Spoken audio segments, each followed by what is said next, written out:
जय श्री कृष्ण। तृतीय स्कंद, तीसरा अध्याय। भगवान के अन्य लीला चरित्रों का वर्णन। उद्धव जी कहते हैं, इसके बाद श्री कृष्ण अपने माता पिता देवकी वसुदेव को सुख पहुंचाने की इच्छा से बलदेव जी के साथ मथुरा पधारे और उन्होंने शत्रु समुदाय के स्वामी कंस को ऊंचे सिंहासन से नीचे पटक कर तथा उसके प्राण लेकर उसकी लाश को बड़े जोर से पृथ्वी पर घसीटा। शांतिपनी मुनि के द्वारा एक बार उच्चारण किए हुए सांगोपांग वेद का अध्ययन करके दक्षिणा स्वरूप उनके मरे हुए पुत्र को पंचजन नामक राक्षस के पेट से यमुपुरी से लाकर दे दिया। भीष्मकनंदिनी रुक्मिणी के सौंदर्य से अथवा रुक्मिणी के बुलाने से जो शिशुपाल और उसके सहायक वहां आए हुए थे, उनके सिर पर पैर रखकर गांधर्व विधि के द्वारा विवाह करने के लिए अपनी नित्य संगिनी रुक्मिणी को वे वैसे ही हरण कर ले आए जैसे गरुड़ अमृत कलश को ले आए थे। स्वयंवर में 7 बिना नथे हुए बैलों को नाथ कर नागनजीति से विवाह किया।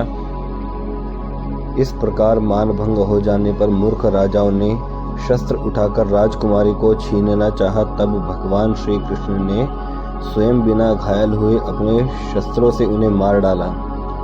भगवान विषयी पुरुषों की सी लीला करते हुए अपनी प्राण प्रिय सत्यभामा को प्रसन्न करने की इच्छा से उनके लिए स्वर्ग से कल्पवृक्ष उखाड़ लाए। इस समय इंद्र ने क्रोध से अंधे होकर अपने सैनिकों सहित उन पर आक्रमण कर दिया, क्योंकि वह निश्चय ही अपनी स्त्रियों का क्रीड़ा मृग बना हुआ है। अपने विशाल डील डौल से आकाश को भी ढक देने वाले अपने पुत्र भौमासुर को भगवान के हाथ से मरा हुआ देखकर पृथ्वी ने जब उनसे प्रार्थना की, तब उन्होंने भौमासुर के पुत्र भगदत्त को उसका बचा हुआ राज्य देकर उसके अंतःपुर में प्रवेश किया। वहां भौमासुर द्वारा हरकर लाई हुई बहुत सी राजकन्याएं थी। वे दीनबंधु श्री कृष्णचंद्र को देखते ही खड़ी हो गई और सबने महान हर्ष, लज्जा एवं प्रेम पूर्ण चितवन से तत्काल ही भगवान को पति रूप में वर्ण कर लिया।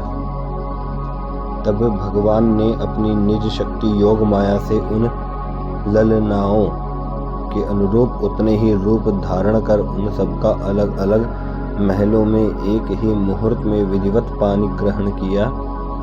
अपनी लीला का विस्तार करने के लिए उन्होंने उनमें से प्रत्येक के गर्भ से सभी गुणों में अपने ही समान 10-10 पुत्र उत्पन्न किए। जब काल यवन जरासंध और शाल्वादी ने अपनी सेनाओं से मथुरा और द्वारिकापुरी को घेरा था, तब भगवान ने निज जनों को अपनी अलौकिक शक्ति देकर उन्हें स्वयं मरवाया था।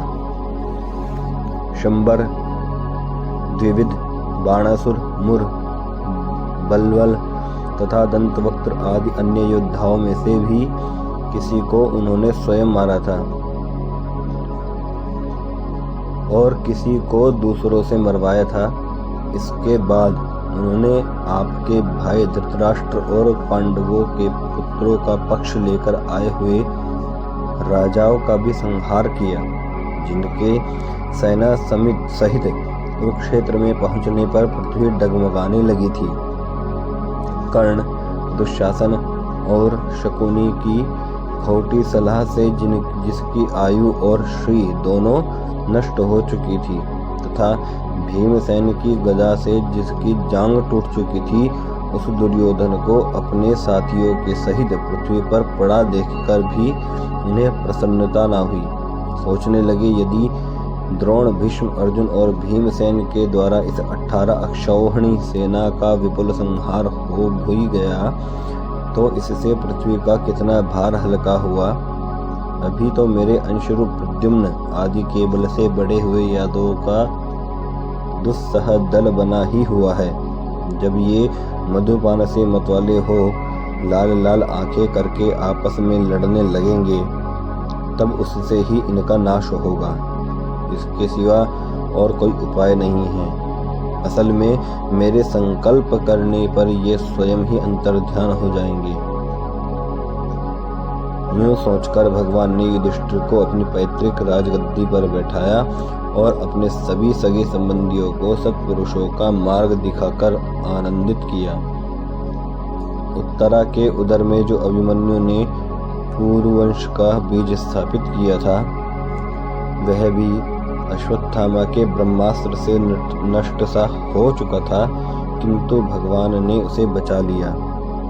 उन्होंने धर्मराज युधिष्ठिर से 3 अश्वमेध यज्ञ कराए और वे भी श्री कृष्ण के अनुगामी होकर अपने छोटे भाइयों की सहायता से पृथ्वी की रक्षा करते हुए बड़े आनंद से रहने लगे।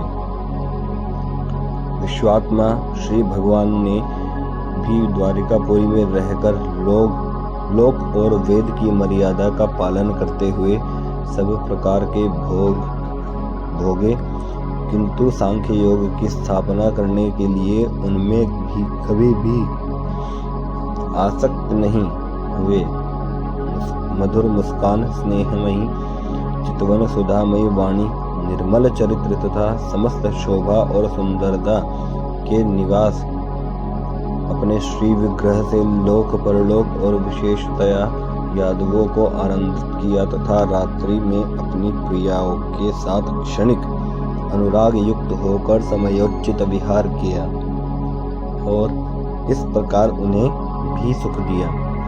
इस तरह बहुत वर्षों तक विहार करते करते उन्हें ग्रस्त आश्रम संबंधी भोग सामग्रियों से वैराग्य हो गया। ये भोग सामग्रियां ईश्वर के अधीन हैं और जीव भी उन्हीं के अधीन है।